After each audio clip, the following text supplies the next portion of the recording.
of the Attorney General. Nothing in this stops the President from doing it, and the President has told us he fully intends to do this.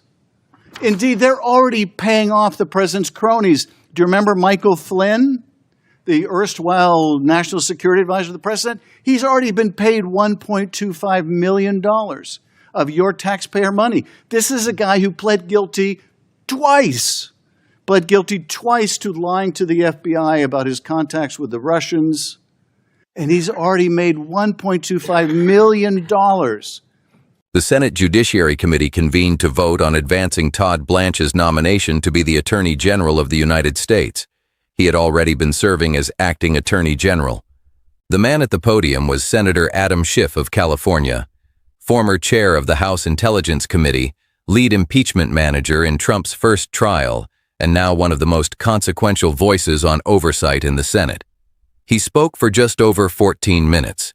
He laid out 5 reasons, 5 specific, factually alleged charges, for why this man should not lead the Justice Department.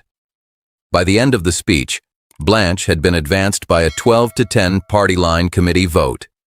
And days later, the full Senate confirmed him 50-49, making him the nation's top law enforcement officer. Thank you, Mr. Chairman. I speak in opposition to the nomination of Todd Blanche to be Attorney General. He should be rejected for 5 broad reasons.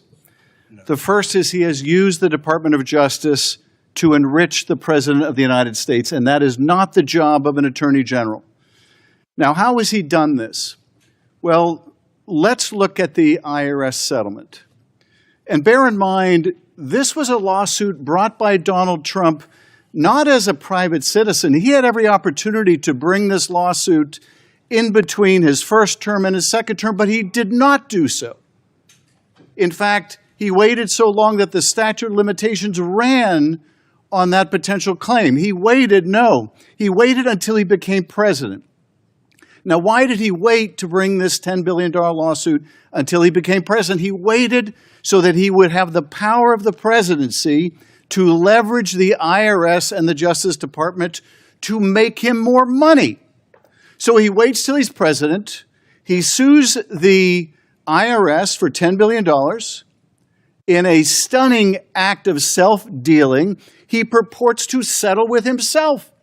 He's represented by his personal lawyers on the one hand and by his other lawyers at the Department of Justice on the other hand, in a collusive use of the litigation process that was found by a judge in Florida to be a potential fraud on the court, to be brought for an improper purpose of extracting some kind of financial benefit to the president, and boy, was it a benefit. By some estimates in Forbes, $600 million of tax benefit for the president, his family, his sons, the businesses, the affiliates, and all the rest of that. Now, there was an effort, and I appreciate my colleagues from Texas and North Carolina making an effort to try to rein in this tax settlement. But what they attempted to achieve has not been achieved. As my colleague from Texas rightly asked during his questioning of Todd Blanche during the confirmation hearing, this is purportedly an agreement between two parties. Can you, representing just one of them or speaking for just one of them, bind the other? And the answer was no. Blanche acknowledged that no, his statement alone couldn't bind the parties. The president could insist for his part on honoring the terms of the settlement agreement. Does this unsigned one-pager somehow change any of that? And the answer is no. Look at this statement. It says that Todd Blanche incorporates that testimony by reference, meaning the testimony before the Senate, meaning that when he answered my colleague from Texas' question that he could not bind both parties to the settlement, he stands by that testimony. He's telling us again, reaffirming in writing, he does not speak for both parties, and therefore this unsigned statement that only says that it's restating DOJ's interpretation is meaningless.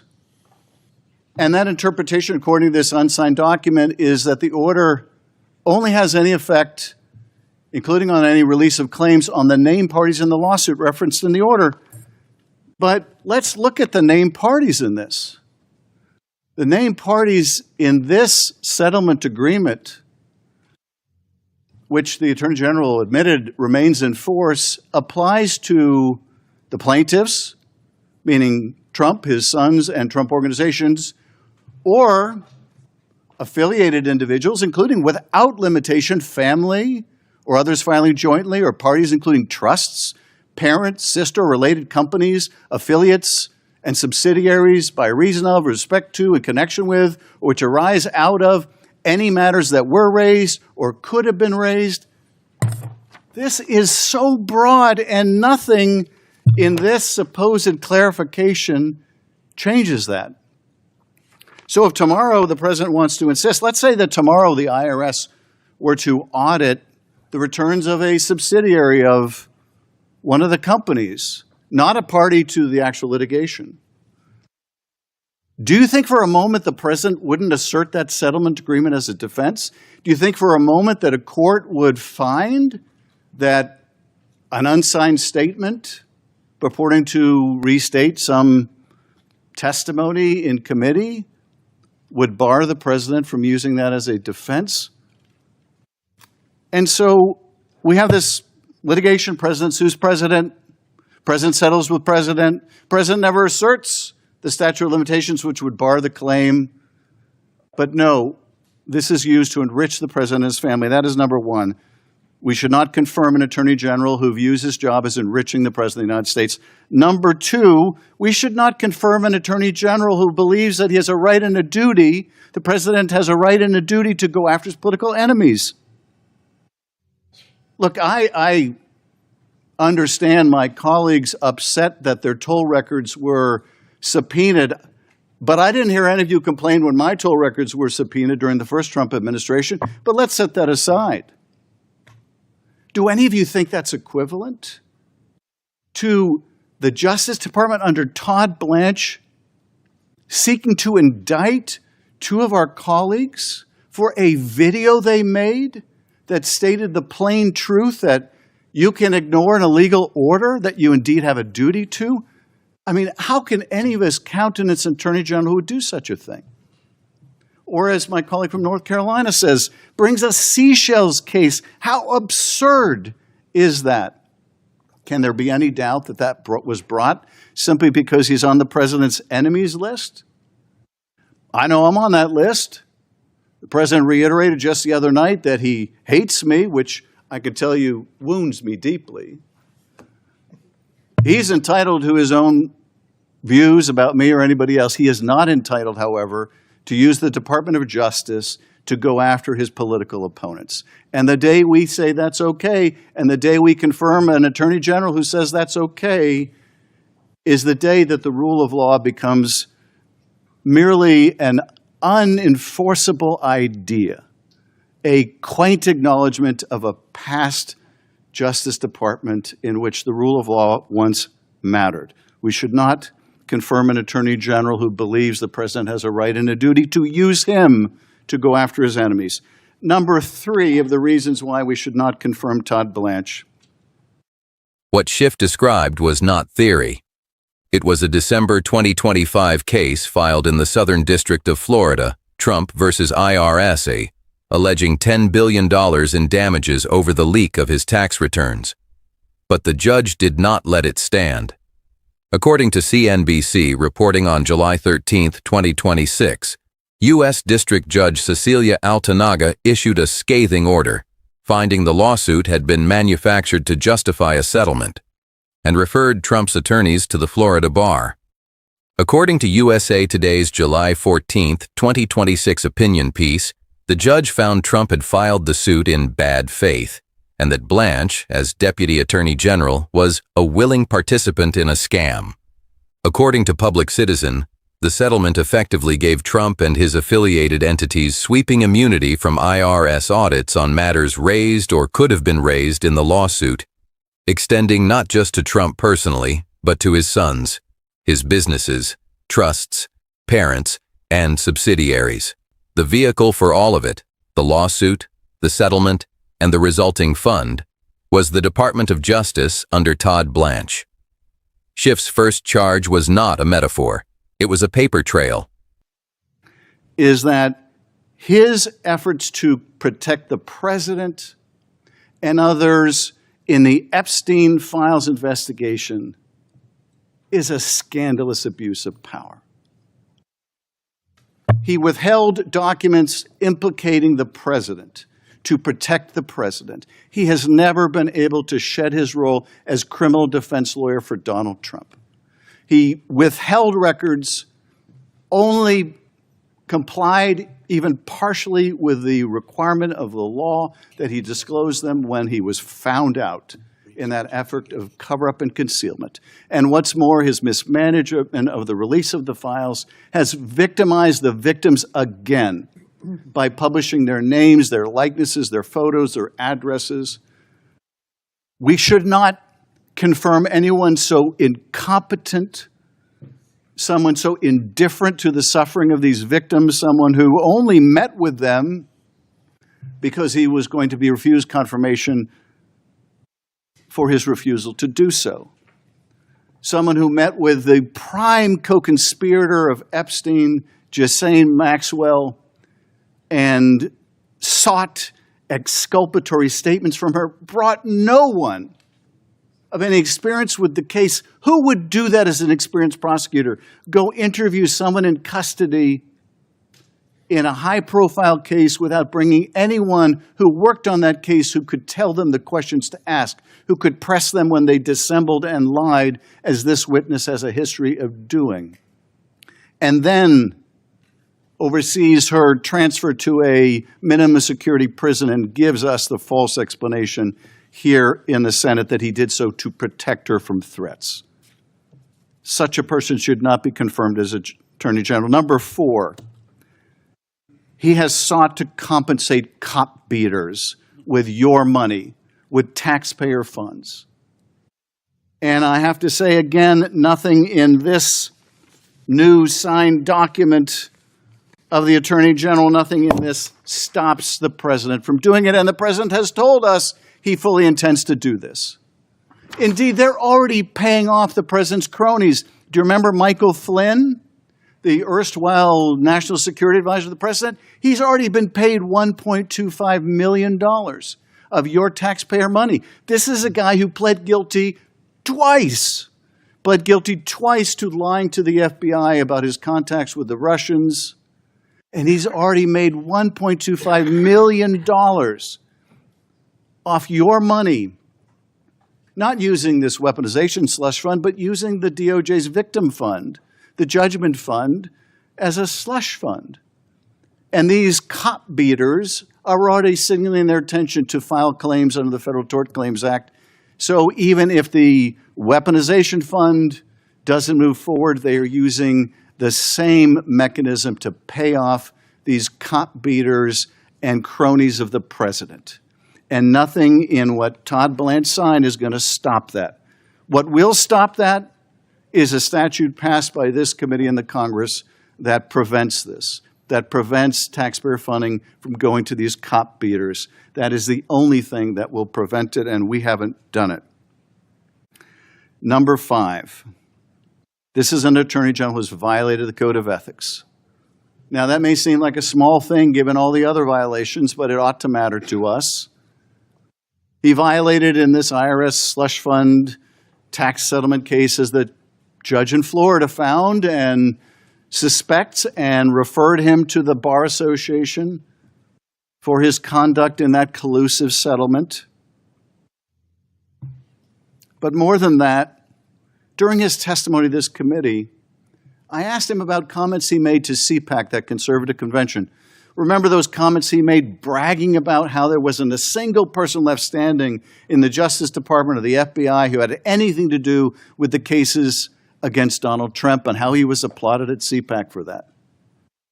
And I asked him, how is that consistent with the ethics advice that you admitted to this committee you received from the Justice Department, that you have said you followed, that told you you must recuse yourself from involvement in any case in which you defended Donald Trump? How is that consistent? And his answer was, oh, I was just saying those things to CPAC. I wasn't saying I did it. I was just saying all those people got fired. But here's the thing. He did fire people involved in the cases against Donald Trump. In fact, we heard testimony last week of one of the people he fired, and here is his termination notice.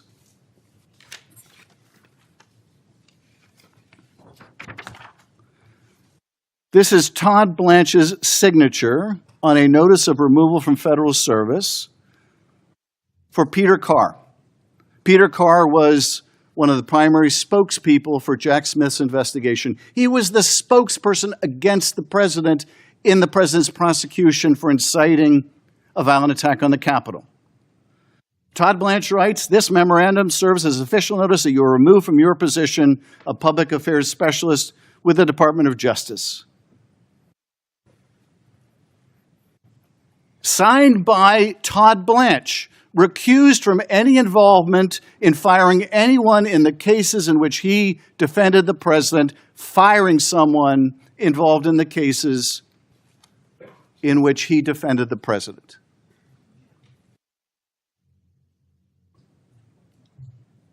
So this is someone who has violated his code of ethics blatantly, misled this committee in testimony, supported the establishment of a fund for cop beaters, concealed and covered up documents implicating the president in the Epstein files, gone after the president's enemies, and used the DOJ to enrich the president in a collusive settlement. Is this who we're prepared to confirm as Attorney General? It appears so. The fundamental problem with Todd Blanche is not that he's inexperienced, not that he's not capable, not that he's not intelligent. The problem with confirming Todd Blanche is that he has never been able to shed his role as criminal defense lawyer for Donald Trump. He just can't do it. He does not represent the American people now. He will never represent the American people. He will never do what's best for the American people. He will only do what's best for Donald Trump. And you cannot leave someone like that as the nation's #1 law enforcement official, not when you have a corrupt president engaged in the most unprecedented, self-enriching schemes we have ever seen. You just can't do it and hope to have anything left of the rule of law. I urge a no vote on this confirmation, and I yield back. The fifth reason Schiff laid out was, in his words, an attorney general who violated the code of ethics. The most pointed piece of evidence was a CPAC speech Blanche gave. According to Schiff, he bragged that not a single person involved in the Trump cases remained standing at the Justice Department or the FBI, and that CPAC should be applauded for that. Then he was asked during his confirmation hearings whether those statements meant he had to recuse himself from anything involving Donald Trump. His answer, on the record, was that he had merely been speaking to a conservative audience. He did not agree that he had to recuse himself. And then, as the on-camera record shows, he personally signed the termination notice for Peter Carr, the DOJ spokesperson who worked on the Jack Smith January 6th prosecution. The notice, signed by Blanche, stated, "This is a visual notice you are moved from your position of public affairs at the Department of Justice." The question Schiff left every voter in America with was this: if the nation's top prosecutor is the same lawyer who once defended the president at trial, who signed off on a $10 billion self-dealing lawsuit against his own agency, who transferred a cooperating witness in a sex trafficking case to a softer prison, who published the names and addresses of victims, who paid $1.25 million of your money to a man who pleaded guilty twice to lying to the FBI, who fired the spokesman on the most sensitive investigation of his department, and who went to CPAC to brag that no investigator of Donald Trump still had a job, then who exactly is enforcing the law? The transcript of his speech is 14 minutes long. The Senate ignored nearly every alarm. The rules of confirmation were followed. The rule of law was not the question on the floor. The question was loyalty, And the answer was given. He had just told the Senate under oath that he was merely speaking to a conservative audience. Yet he personally signed a removal letter for a career Justice Department employee. Schiff didn't say this lightly. He didn't say it casually. He has sat through more classified intelligence briefings, more impeachment trials, more DOJ oversight hearings than almost anyone on Capitol Hill. And what he said at the end, that this man will never do what is best for the American people, will only do what is best for Donald Trump. That wasn't an accusation. It was a forecast. Now the forecast is being tested. Every indictment the Department of Justice brings, every subpoena it signs, every payment it makes, every file it releases or buries, will be measured against one question. Whose lawyer is running the country?